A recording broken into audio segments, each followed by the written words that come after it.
भगवत गीता में भगवान श्री कृष्ण अर्जुन से कहते हैं, हे अर्जुन, जो व्यक्ति पथ पर विचलित हुए बिना अपने मन को निरंतर मेरा स्मरण करने में व्यस्त रहता है और भगवान के रूप में मेरा ध्यान करता है, वह मुझको अवश्य प्राप्त होता है। यह कोई कठिन पद्धति नहीं है, तो भी इसे किसी अनुभवी व्यक्ति से सीखना चाहिए।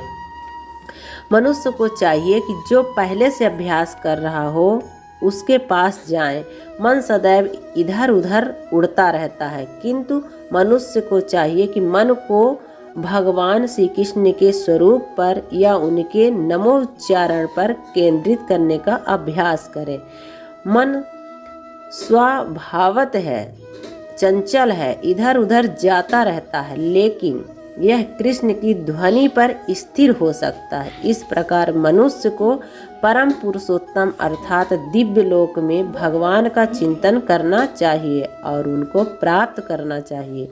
चरम अनुभूति या चरम उपलब्धि के साधन भगवत गीता में बताए गए हैं और इस अज्ञान के द्वार सबके लिए खुले हैं, किसी के लिए रोक टोक नहीं है। इस तरह भगवान कहते हैं कि वैश्य, पतिता, स्त्री या श्रमिक अथवा अधम योनि को प्राप्त मनुष्य भी ईश्वर को पा सकता है। उन्हें अत्यधिक विकसित बुद्धि की आवश्यकता नहीं पड़ती। बात यह है कि जो कोई भक्ति योग्य के सिद्धांत को स्वीकार करता है और परमेश्वर को जीवन के आश्रय तत्व के रूप में सर्वोच्च लक्ष्य या चरम लक्ष्य के रूप में स्वीकार करता है, वह आध्यात्मिक आकाश में भगवान तक पहुंच सकता है। यदि कोई भगवत गीता में बताए गए सिद्धांतों को ग्रहण करता है तो वह अपना जीवन पूर्ण बना सकता है और जीवन की सारी समस्याओं का स्थायी हल पाता है।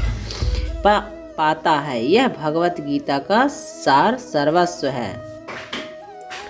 भगवत गीता में भगवान का उपदेश पालन करें तो वह जीवन के दुखों का चिंतनों से मुक्ति हो सकता है और वह इस जीवन में सारे भय से मुक्त हो जाएगा और उसका अगला जीवन आध्यात्मिक होगा। एक अन्य लाभ भी होता है, यदि कोई भगवत गीता को निष्ठा तथा गंभीरता के साथ पढ़ता है तो भगवान की कृपा से उसके सारे पूर्व दुष्कर्मों के फलों का उस पर कोई प्रभाव नहीं पड़ता।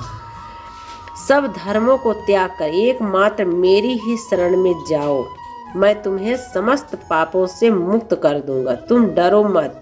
इस प्रकार अपनी शरण में आए भक्त का पूरा उत्तरदायित्व भगवान अपने ऊपर ले लेते हैं और उसके समस्त पापों को क्षमा कर देते हैं।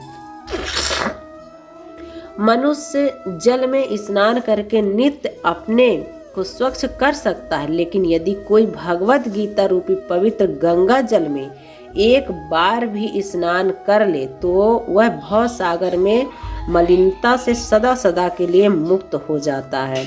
भगवान श्री कृष्ण कहते हैं भगवत गीता में भगवान के मुख से निकली, अतएव किसी को अन्य वैदिक साहित्य पढ़ने की आवश्यकता नहीं रहती।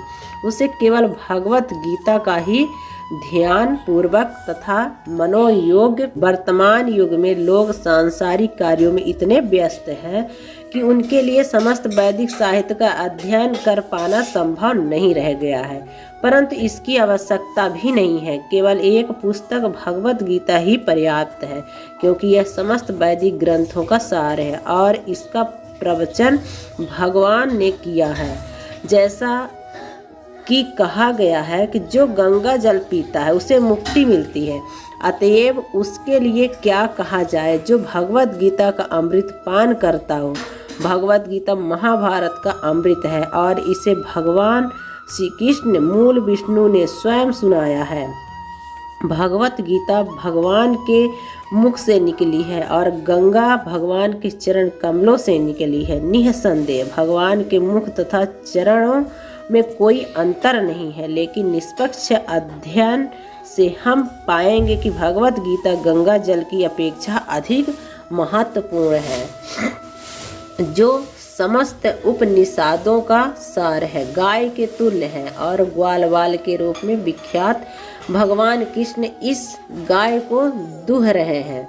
अर्जुन बिछड़े के समान है और सारे विद्वान तथा शुद्ध भक्त भगवत गीता के अमृतमय दूध का पान करने वाले हैं। आज के युग में लोग एक शस्त्र, एक ईश्वर, एक धर्म तथा एक वृत्त के लिए अत्यंत उत्सुक है। अतएव केवल एक शस्त्र है जो सारे विश्व के लिए हो। सारे विश्व के लिए श्री कृष्ण ने कहा है। उन्होंने सभी के लिए कहा है कि सभी कोई कीर्तन करें, हरे कृष्णा कृष्ण कृष्ण हरे हरे, हरे राम राम राम हरे हरे। कलयुग में यही आपके उद्धार का मार्ग है। आप इसी को जपें। बोलिए जय श्री कृष्णा।